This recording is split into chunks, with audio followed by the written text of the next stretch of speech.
ৰাতিপুৱা উঠিয়ে ক্লান্তি অনুভৱ কৰে নেকি? কাৰ্যালয়ৰ কাম দেখিলে চকু জাপ খাই যায় নেকি আপোনাৰ? মূৰৰ বিষ, ভোক নলগা, ওজন হ্ৰাস বা বৃদ্ধি পোৱা সঘনাই বেমাৰত ভুগিছে নেকি? কামৰ মাজতো অফুৰন্ত উদ্যম ৰাখিবলৈ কৰক এইকেইটা কাম। ঘণ্টাৰ পিছত ঘণ্টা কাম কৰিলেও নাহিব ক্লান্তি। কি এই কাম হ'ব? ক্লান্তি কেতিয়াও দূৰ নহয়। পুৱা চকু মেলিলেই আকৌ ক্লান্তি লাগে। কাম আৰম্ভ হলেই সকলো একঘেয়ামী যেন লাগে। কাৰ্যালয়ত কাম দেখিলেই চকু জাপ খাই আহে। এই ভাৱসমূহ বাৰু কেনেকৈ দূৰ কৰিব? অৱসাদ, বিষণ্ণতা দূৰ কৰি শৰীৰত অফুৰন্ত শক্তিৰে গৈ বগাই থাকিবলৈ আপুনি এই বিশেষ উপায় অৱলম্বন কৰিব পাৰে। প্ৰথমে কামৰ গুৰুত্ব বুজিব লাগিব।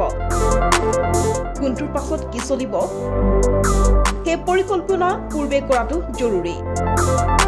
অদৰকাৰী কামত শৰীৰৰ শক্তি ব্যয় নকৰিব আৰু সময়ো নষ্ট নকৰিব। দৰকাৰী কামটো কি নিৰ্বাচন কৰি থলে আৰু পূৰ্বে সেই কাম কৰি পেলালে আপোনাৰ মনটো বহু পৰিমাণে নিশ্চিত থাকিব। উদ্বেগ কম হলে ক্লান্তিও কমিব। মনোবিজ্ঞানীসকলৰ মতে শাৰীৰিক ক্লান্তিতকৈ মনৰ ক্লান্তিয়েহে মানুহক জুৰুলা কৰে। সময় অনুসৰি কাম ভাগ কৰি ললে, কামৰ ৰুটিন নিয়ম বান্ধি ললে মন বহু পৰিমাণে ভালে থাকিব।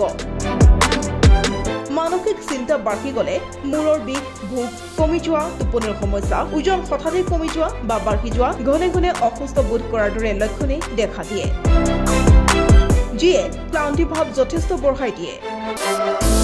নিয়ম মানি টোপনি যোৱাটো খুবেই জৰুৰী। 8 পৰা 9 ঘণ্টা শুৱক। টোপনিৰ সময়ত মোবাইল, লেপটপ বা অন্যান্য বৈদ্যুতিক সা-সামগ্ৰী দূৰৈত ৰাখক।